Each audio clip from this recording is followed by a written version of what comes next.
Hi everyone and welcome to my kitchen. Today we're going to be making one of my favorite recipes. Perfect comfort food. It's loaded baked potato soup. Just checking out the ingredients I'm using today. All real ingredients. You can see the potatoes. I got some old cheddar, some onions, some margarine. Over here some cornstarch along with some milk, bacon, and some garlic, some Parmesan, and some carrots and broccoli. As we go along in the recipe, I will be giving you instructions on how you can have the full fat version or to how to make it extra creamy, or if you're not watching your diet like I am.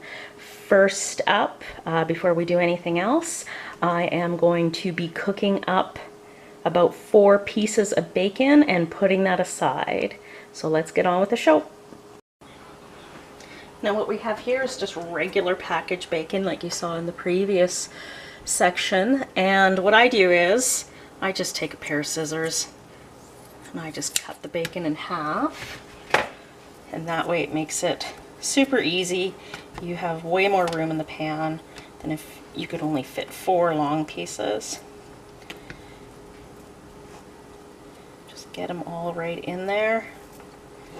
Now again, if you were doing full fat version, you could easily add, a whole lot more bacon. Okay, now we're going to be working on the actual soup base. So what you want to do is you want to start with a little bit of, I'm using margarine. You can use butter, again for the full fat stuff, or you can actually even use the drippings from your bacon. And just throw it here on medium heat and let that sort of melt. And then we're going to be using about a teaspoon of garlic. Yeah, we like garlic. You can use more or less. If you don't have real garlic, you can always use garlic powder.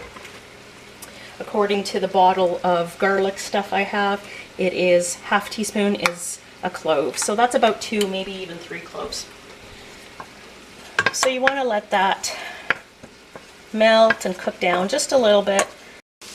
Okay, so once that garlic is going in, melt, getting nice and brown, you want to toss in your onions. I'd say it's about half cup. No one's really crazy for onions in my house, but it does give it a nice flavor. Again, we're still over medium heat. Okay, now that we've let this all melt down a bit, get ready, the noise is loud. I'm going to be putting in some chicken stock. This was already pre-made stuff. There we go. So that was 2 cups. I'll be adding another 2 cups of the same thing. Okay, once this has been added, you add in your second one. And now you can churn up that heat. You can see the bacon is just about done. I like my bacon extra crispy.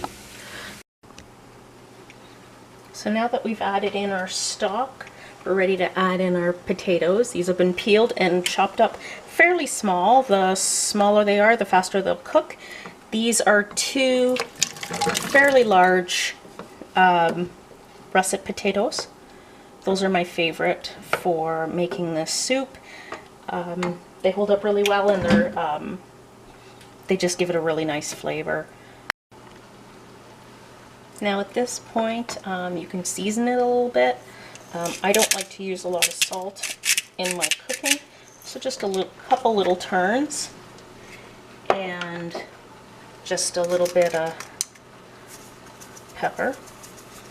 If you like more, use more. I would tend to undersalt it because the bacon as well as the stock are pretty salty. Next I have some vegetables. These are the vegetables I like to use when I'm making the soup. Some carrots cut up pretty small, and some broccoli pieces also cut up pretty small. I throw in sometimes some stems too. You're going to be blending this up after it has all cooked, so just add it in. So just as it's coming to a boil, I'm going to throw in all these vegetables.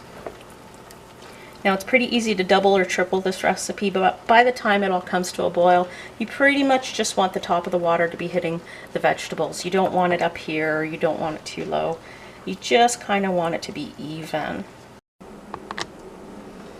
Great, now this has been cooking for about 10 minutes or so, and once it has, and take a fork and everything is nice and soft, just crank your heat down to low. And now we're going to take this fancy tool. If you don't have a tool like this, potato masher works. If you have nothing else, even a fork will work. What you're going to do is you're just going to blend it. You're not going to blend it to about 100% where it's totally smooth. You want it somewhere in between 90 and 95%. You want a little bit of chunk to it. If you like it really chunky, then you just do it for less. But for me, I like it just a little bit of potato here and there, a little bit of broccoli here and there. Okay, now that we've done it, you can see it's got just a little bit of potato and broccoli, a little bit there. But for the most part, it is pretty blended smooth. So from here, you're gonna just want to keep stirring a little bit. Now for me, since I'm making this sort of in a low-fat version, I'm adding some low-fat milk in here. You want anywhere from a cup to a cup and a half of milk. You just want to stir that in. Now if you're looking for a more richer, creamier flavor, then instead of milk you want to be using cream. And if I'm using cream, I'm using about half a cup of cream. So it's definitely going to, and that will make it just taste wonderful. Okay, now we've been watching it. I've turned up the heat a little bit just to get this cheese melting. Now what I'm using here, it's about a cup and a half, 2 cups. Again, you can use more if you'd like. And you can use medium cheddar. I like to use old cheddar. You can get away with much less. Again, if you're trying to go the low-fat version, the sharper the cheese, the stronger the flavor and the less you need. Cheese also thickens things up quite a bit. So before I think about adding cornstarch, I just want to see what this does to the recipe. While I'm at it, I will throw in the cool down cooked bacon, and we'll just kind of let that cook a little bit with it. It'll just bring out some wonderful flavors. I decided I was going to add a little bit of Parmesan. Again, just some sharp cheese. If you have another sharp cheese that you'd like to use, go for it. It's about half a cup there. Just get it nicely mixed and melted. So I'll just bring this up to a boil, and I've decided it's a little bit thin for my liking.